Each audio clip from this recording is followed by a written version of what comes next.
అదే RTV app వార్తల్ని క్షణాల్లో చదివే అవకాశం ఉంటుంది. ఒక న్యూస్ పేపర్, ఒక టెలివిజన్ ఛానల్ మీ చేతుల్లో ఎప్పుడూ ఉంటాయి.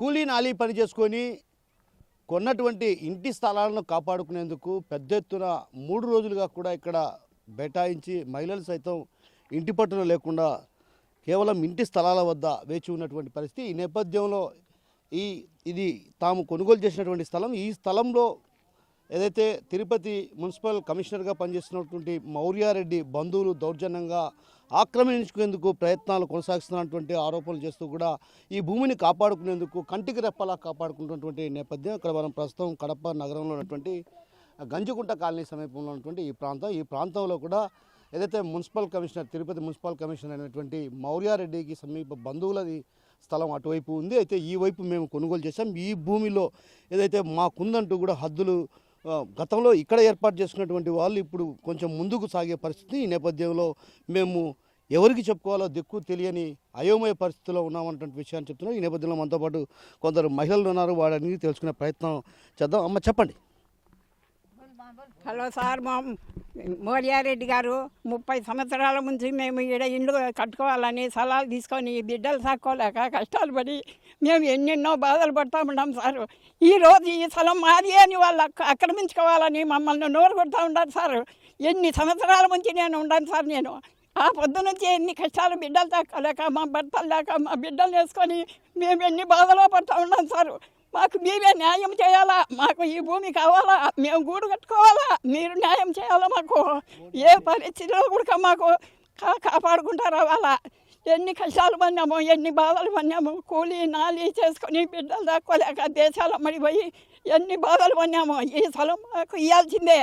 తెల్లవారులు నిద్రలేక ఈగలు కట్టుకుంటా బిడ్డలు వేసుకొని ఎన్ని బాధలు పడుతూ ఉన్నాం. మౌర్యారెడ్డి గారు మీరే మాకు న్యాయం చేయాలా. మాకు ఈ స్థలం కావాలా. మేము ఎవరికి ఇవ్వము. మా బిడ్డలు మేము ఇన్నే సచ్చైనా పోతాము. మాకు ఇవ్వాల్సిందే ఇది. మేము గూడు కట్టుకోవాలా. ఎన్ని దేశాల నుంచి గూడు లేక బిడ్డలు వేసుకొని కన్న బాధలు పడుతూ ఉన్నాము. 30 ఏళ్ళ నుంచి వీటికే ఉంది నది అద్దు.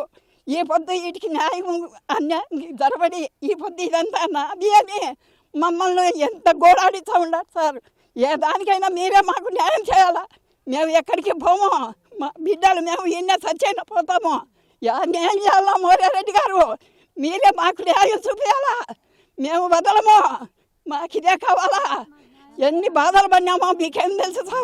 మీరు దేశాల పడి మీరు ఎంత సౌకాలు అయ్యి మా బీదల నోరు కొట్టేదానికి ధర్మం కాదు మీకు. మాకు ఇది ఇవ్వాల్సిందే. పేదల నోర్లు కొట్టడం సరైన పద్ధతి కాదంటూ కూడా ఆమె ఆవేదనకు గురవుతున్నటువంటి పరిస్థితి. ఎందుకంటే ఒక రకంగా రెక్కాడితే కానీ డొక్కాడనటువంటి పరిస్థితి నేపథ్యం. ఈ నేపథ్యంలో ఆమె బాధ వింటుంటే మాత్రం వర్ణాతీతం. అయితే ఈ భూమి వ్యవహారంలో మాత్రం ముందుకు సాగే పరిస్థితిని ఎప్పటికి కూడా కొనసాగించమన్నటువంటి విషయాన్ని చెప్తున్నారు. మరోవైపు మరో మహిళలు ఉన్నారు, వారిని అడిగి తెలుసుకునే ప్రయత్నం చేద్దాం. చెప్పండి అమ్మా, ఏంటి పరిస్థితి సార్? హలో, నమస్తే సార్. మేము 14 సంవత్సరాల నుంచి ఇక్కడే స్థలం తీసుకొని మేము సెంటు కానీ అర్ధ సెంటు కానీ ఎవరికి స్తోమత కొద్దీ వాళ్ళు తీసుకున్నాము. అప్పటి నుంచి ఇంతవరకే వాళ్ళ హద్దు ఉన్నింది. ఇప్పుడు వచ్చేసి మాది ఇక్కడంతా మాది, ఇక్కడంతా మాది. అప్పుడంతా ఎక్కడికి వెళ్ళారు వాళ్ళు? ఇప్పుడు వచ్చేసి మేము ఎన్ని సంవత్సరాల నుంచి ఇక్కడే ఉన్నాం. అప్పుడంతా ఇక్కడి వరకే స్థలం అన్నారు. ఇప్పుడు ఆ రోడ్డు, ఈ స్థలము అన్నీ 30 ఎకరాలు అక్కడిది అయిపోయింది. మరి ఇక్కడికి ఎందుకు రావాలి వాళ్ళు? మేము ఎన్ని సంవత్సరాల నుంచి కష్టపడి వడ్డీలు తెచ్చుకొని ఇప్పుడు ఇల్లులు కట్టుకొని ఉన్నాము. మళ్ళీ మాది అంటే మేమందరం ఎక్కడికి పోవాలి? మాకు న్యాయం కావాలి అంతే. మా స్థలాన్ని మేము ఇవ్వము. మేము ఇక్కడే తిని ఇక్కడే ఉంటాం తప్ప మేము స్థలం వదిలేసి మేము పోము. మరొక మహిళ ఉన్నారు, ఆమెను అడిగి తెలుసుకునే ప్రయత్నం చేద్దాం. అమ్మా చెప్పండి. అంటే ఓ రకంగా మౌర్యారెడ్డి బంధువులమని మీకు ఎలా తెలిసింది? అసలు మౌర్యారెడ్డి అడ్డుపడుతున్నారని మీకు ఎలా తెలిసింది? వాళ్ళే చెప్పినారు సార్. గట్టిగా మాట్లాడు. ఏంటి మీ సమస్య ఏంటి? మా స్థలం మాకు కావాలి అంతే, ఇంకేం లేదు. మాకు చేసేదంతా న్యాయం, మాకు న్యాయం చేయాలి. చేసేదంతా మౌర్యారెడ్డి అని అంట అంతే. అంటే మీరు ఎప్పుడు ఈ స్థలాన్ని కొనుగోలు చేశారమ్మా? మీరు ఎప్పుడు కొనుగోలు చేశారు? మేము 14 సంవత్సరాల నుంచి ఉంది, కానీ మేము 7 ఏళ్ళ నుంచి తీసుకొని ఉన్నాము ఇక్కడ. మాది 7 సంవత్సరాల నుంచి ఉంది ఇక్కడ స్థలము. అప్పుడు వాళ్ళు వచ్చి ఎవ్వరు ఏం లేదు, బాగుంది, అబ్జెక్షన్ చేయలేదు. కానీ ఇప్పుడు వచ్చి అబ్జెక్షన్ చేస్తున్నారు. కొక్కిలేని తీసుకొచ్చి ఇదంతా తవ్వేసి గుంతలు చేసి అంతా అక్కడ వరకు తీసుకోవాలని వాళ్ళు దౌర్జన్యం చేసి ఆడళ్ళ మీద కూడా దౌర్జన్యం చేసినారు. వాళ్ళు కొట్లాట్లకు వస్తున్నారు వాళ్ళు. మరి ఎందుకు 3 రోజులుగా మీరు ఇక్కడ ఇక్కడ మీరు ఉండాల్సి వచ్చిన పరిస్థితి వచ్చింది? మాకే ఎవరో ఒకరు న్యాయం చేస్తారన్న ఒక బాధ గురించి ఇక్కడే ఉండాం మేము, అంతే. అంటే సమస్య తెగేంత వరకు ఇక్కడ తెగే వరకు ఇక్కడే ఉంటాం, పోయేది అనేది లేదు, ఇక్కడే ఉంటాం, మాకు న్యాయం జరగాల అంతే. మొత్తం మీద ఏదైతే మహిళలు చెప్తున్న మాట ఏంటంటే, మేము ఇక్కడ ఈ స్థలాన్ని కొనుగోలు చేశాం, కొనుగోలు చేసినటువంటి స్థలాన్ని ఇక్కడ మౌర్యారెడ్డి గారు దౌర్జన్యంగా ఆక్రమించుకునేటువంటి ప్రయత్నాలు కొనసాగిస్తున్నారు. ఎందుకంటే ఆమె కమిషనర్గా ఉంది కాబట్టి అధికారులపై ఒత్తిడి తెచ్చే ప్రయత్నాలు కొనసాగిస్తున్నటువంటి ఆరోపణలు మహిళలు చేస్తున్నారు. మరికొందరు ఉన్నారు ఇక్కడ వీరు కొనుగోలు చేసినటువంటి వారిని కూడా అడిగి తెలుసుకునే ప్రయత్నం చేద్దాం. అమ్మ చెప్పండి, అసలు ఏంటి విషయం? సార్ నేను ఇక్కడనే ఉన్నా, మా ఇంటి అన్న నేను ఇక్కడనే ఉంటే మీరు ఇంటికి పోయి అన్నం తిండి రాపండి మా అన్నాడు. ఎవరు? కిరణ్ అని. మేము ఇంటికి వెళ్ళిపోయి ఏం చేశారు, పెద్దానికి ప్రాణం బాగలేదు అని కొడుకు తెలిసినోడేవాడు మాకు. ఆయన కూడా మా ఇంటికి పోనించి కొక్కిలని యాడ్ దాచిపెట్టుకోవచ్చి దొంగతనంగా వేసినాడు. మాకు అంతలేక ఫోన్ వచ్చేసరికి పడతా సత్తా నా చెయ్యి పెరిగి 3 రోజుల నుంచి ఆసుపత్రి షుగర్ జాస్తి అయిపోయింది. దౌర్జన్యం చేసి పొద్దు షుగరు బీపీ అన్నీ ఎక్కిపోయి పొద్దుట నుంచి హాస్పిటల్లో ఉన్నా నేను. అత్త ఏడిపిస్తాడు, దొంగతనంగా చేశాడు ఈ పని. పబ్లిక్ వచ్చి చేసింటే ఓడో నేను సచ్చిందము, పబ్లిక్గా చేయలే.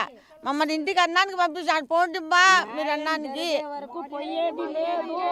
మీరు ఇంటికి పోయి అన్నం తినిపోంటే మా ఇంటి ఆయనకు అన్నం పెట్టని పోయినా నేను. అన్నం తీసుకొని మేము పోయేతలకి కొక్కిలేనే చేసుకొని దొంగతనంగా చేశాడు ఈ పని. దేనికి చేశాడు దొంగతనంగా? నీ ఆస్తి నీ భూమి అన్నవాడు పబ్లిక్ ఉన్నప్పుడు. ఈ పొద్దు మేము అట్ట పోయి ఆ చెట్ల కింద కూర్చొని మాట్లాడుకొని, ఈ చెట్ల కింద పోయి మాట్లాడుకొని. ఆమె ఏమంటుందంటే, నేను సర్వే చేయిస్తాను, సర్వేలో ఒకవేళ మీ భూమి అయితే మీరు తీసుకోవచ్చు అని ఆమె చెప్తున్నమాట. అబ్బా మీ స్థలం మాకొద్దు, మా స్థలం మీకొద్దు. మీరు ఎన్నేళ్ళ నుంచి అది కప్ప వేసుకున్నారు, మీరు తంతి కట్టుకున్నారు. ఏంటికి తంతి కడతానామని అంటే, లేదులేమ్మా మీకు మాకు సంబంధం లేకుండా నేను కట్ట వేసుకుంటానని చెప్పి అవతల ఆయన చేంజ్ చేసే అయిపో కూడా నాతో మాట్లాడినాడు. పొట్టలు మెప్పుకుంటా అంటే నేను నా చావులో అట్లా ఆ పిల్లోడు దొంగతనంగా చేసినాడు ఈ పని, పబ్లిక్గా చేయలేదు.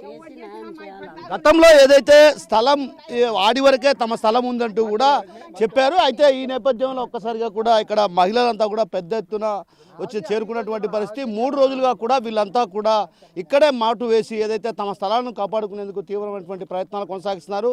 మరోవైపు మౌర్యారెడ్డి గతంలో అక్కడి వరకు ఉన్నటువంటి స్థలం ప్రస్తుతం ముందుకు ఎలా వస్తుంది? అయితే ఈ వ్యవహారంలో మౌర్యారెడ్డి దౌర్జన్యంగా వ్యవహరిస్తున్నటువంటి ఆరోపణలు వ్యక్తం చేస్తున్నారు. మరికొందరు ఉన్నారు, వారిని అడిగి తెలుసుకునే ప్రయత్నం చేద్దాం. అసలు ఏంటి పరిస్థితి అన్నటువంటి విషయం అడిగి తెలుసుకుందాం. అసలు ఏంటి పరిస్థితి, ఎందుకు పెద్ద ఎత్తున ఆందోళన దిగాల్సినటువంటి పరిస్థితి వచ్చింది? మరోవైపు ఇక్కడ మహిళలు కూడా 3 రోజులుగా కూడా ఇక్కడే అన్నం చేసుకోవటం, వంట చేసుకొని ఇక్కడే ఉండటం, అంటే ఒక రకంగా బిడ్డలను వేసుకొని ఇక్కడ ఉన్నటువంటి పరిస్థితి. అంటే మౌర్యారెడ్డి చెప్తున్న మాట ఏంటంటే, తిరిగి సర్వే నిర్వహిస్తాం, ఒకవేళ వాళ్ళ భూమి అయితే వాళ్ళది, మా భూమి అయితే మేమని మౌర్యారెడ్డి గారు చెప్తున్నారు. డిజిటల్ సర్వే తీసి డిజిటల్ మ్యాప్ వేసి వాళ్ళ స్థలానికి కొలుచుకొని మా స్థలం కూడా వాళ్ళే కొలుచుమనండి, డిజిటల్ సర్వే చేయమనండి.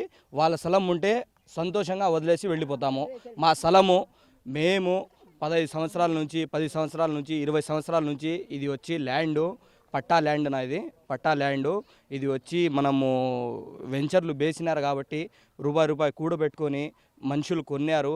బీదోళ్ళు, ఆటో డ్రైవర్లు, పాయింటర్లు, బేల్దారులు అంటారు. ఎందుకంటే ఈడ స్థలం తీసుకుంటే తక్కువ పడుతుంది. ఈ పొద్దు కాకుండా రేపైనా 1 సంవత్సరమైనా 2 సంవత్సరాలైనా 3 సంవత్సరాలైనా ఇళ్ళు కట్టుకుందాము, ఇల్లు సంసారం ఈడ ఉందాము.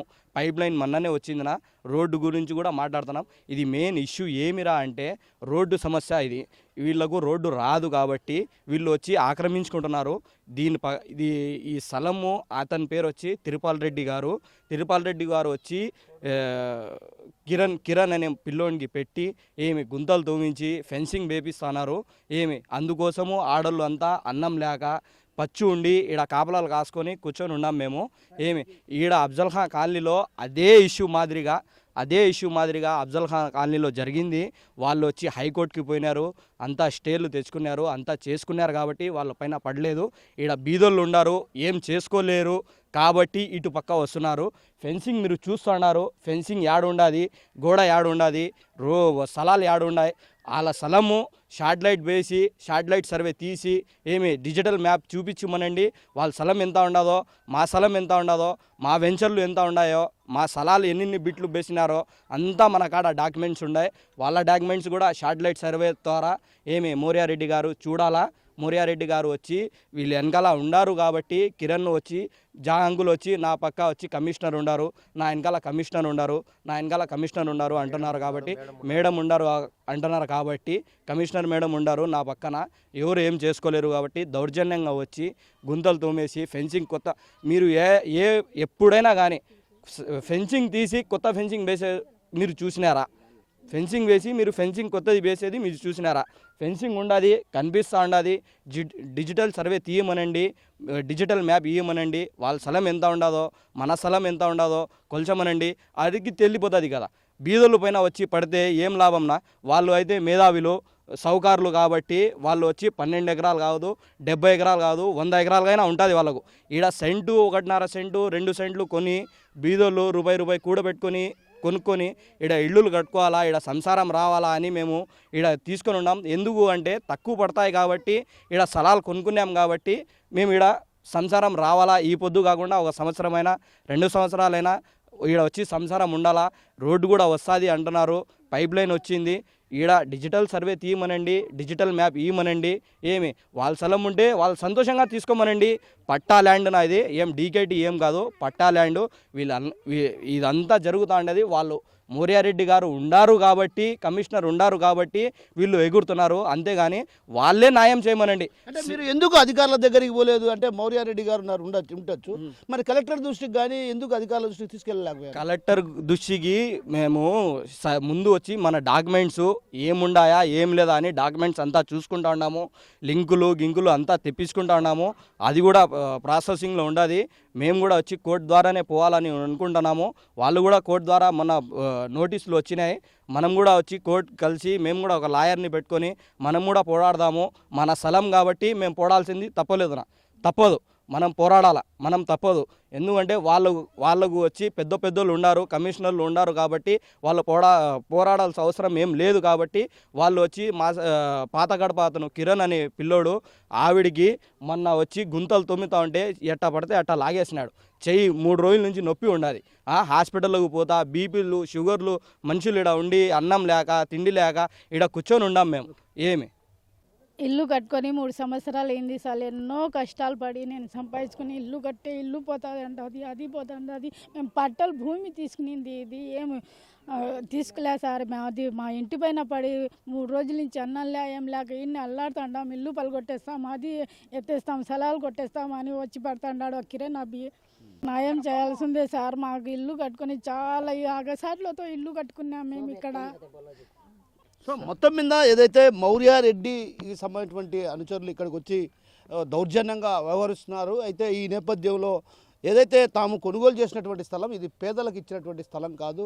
రెక్కల కష్టంతో మేము ఇక్కడ ఈ భూమిని కొనుగోలు చేశాం. ఒక్కొక్కరికి శక్తి కొద్దీ 1 సెంటు 2 సెంట్లు ఏ పొద్దుటికైనా భవిష్యత్తులో బిడ్డలకు ఉంటుందన్నటువంటి ఆశతో ఇక్కడ భూములు కొనుగోలు చేశాం. అయితే ఇంటి స్థలాలను కొనుగోలు చేసిన తర్వాత కూడా అప్పట్లో కంచె ఆడి వరకే ఉన్నటువంటి కంచె ఇప్పుడు ముందుకు సాగడం అంటే ఒక రకంగా రహదారి లేకపోవటమే ఇందుకు ప్రధాన కారణం. రహదారి లేదు కాబట్టే వాళ్ళు ఈ విధంగా తమపై దౌర్జన్యానికి దిగుతున్నారు. ఈ నేపథ్యంలో ఈ వ్యవహారం పైన కూడా మౌర్యారెడ్డి సానుకూలంగా వ్యవహరించాలండి. ఎందుకంటే అధికారులు సహకారం అందిస్తున్నారు కాబట్టి మౌర్యారెడ్డి కూడా ఈ వ్యవహారంలో జోక్యం చేసుకోవాలి. ఎందుకంటే ఆమె ఒక అధికారిగా ఉంది కాబట్టి, ఆమె సమీప బంధువులకు సంబంధించినటువంటి భూ వ్యవహారం కాబట్టి ఈ వ్యవహారంలో ఆమె కూడా జోక్యం చేసుకొని ఖచ్చితంగా న్యాయం చేయాలన్నటువంటి వాదనలు వినిపిస్తున్నారు. మరోవైపు 3 రోజులుగా కూడా వీళ్ళంతా కూడా మహిళలు ఏదైతే ఇక్కడ కంచె వేయడానికి అంటే మనం చూస్తే ఇక్కడ కంచె వేయడానికి వచ్చినటువంటి నేపథ్యం కాబట్టి ఈ కంచె వేయడానికి వచ్చినటువంటి పరిస్థితి అయితే ఒక రకంగా ఇక్కడ దౌర్జన్యానికి దిగడం. అదేవిధంగా కంచెను ముందుకు అంటే ఇక్కడ ఉన్నటువంటి కంచెను తీసేసి మనం చూస్తున్నటువంటి ఇక్కడ మహిళలు ఉన్నటువంటి ఈ ప్రాంతం దగ్గర ఆ కంచె వేయడానికి ప్రయత్నాలు చేస్తున్నటువంటి నేపథ్యం కాబట్టి వీళ్ళు అడ్డుకుంటున్నారు. ఎందుకంటే మేమంతా కూడా పెయింటింగ్ పని చేసుకొని జీవనం సాగించే వాళ్ళం కాబట్టి ఖచ్చితంగా బిడ్డలను కూడా ఇక్కడ మనం చూస్తే ప్రధానంగా బిడ్డలను కూడా వేసుకొని ఇక్కడ ఉన్నారంటే వారి పరిస్థితిని మనం అర్థం చేసుకోవచ్చు. అయితే ఈ వ్యవహారంలో ఖచ్చితంగా మౌర్యారెడ్డి ఏదైతే తిరుపతి కమిషనర్గా వ్యవహరిస్తున్నటువంటి మౌర్యారెడ్డి పేదల పట్ల సానుకూలంగా వ్యవహరిస్తున్నటువంటి భావన కూడా ఇక్కడ ఈ ప్రాంత వాసులు వినిపిస్తున్నారు. అంటే మనం చూస్తే ప్రధానంగా గతంలో అక్కడున్నటువంటి కంచెను తీసి ఇక్కడికి వేయడానికి ప్రధాన కారణం కేవలం రహదారి లేకపోవడమే. ఈ నేపథ్యంలో ఆమె ప్రత్యేకమైన దృష్టి సారించాలి, తమపై దృష్టి సారించి ఏదైతే పేదలం ఖచ్చితంగా తమ రెక్కల కష్టంతో కొనుగోలు చేసినటువంటి ఈ ఇంటి స్థలాలను కాపాడుకోవడం కోసం ఎంత దూరమైనా వెళ్తాం. కాబట్టి ఈ వ్యవహారంలో మౌర్యారెడ్డి ఖచ్చితంగా తమకు న్యాయం చేస్తున్నటువంటి వాదన వినిపిస్తున్నారు. ఏది ఏమన్నప్పటికీ కూడా ఈ వ్యవహారం పైన అటు అధికారులు జోక్యం చేసుకొని ఖచ్చితంగా వీరికి న్యాయం జరిగేలా చూడాలని ఆశిద్దాం. కెమెరా పర్సన్ రాముతో కిషోర్, RTV, కడప నుంచి.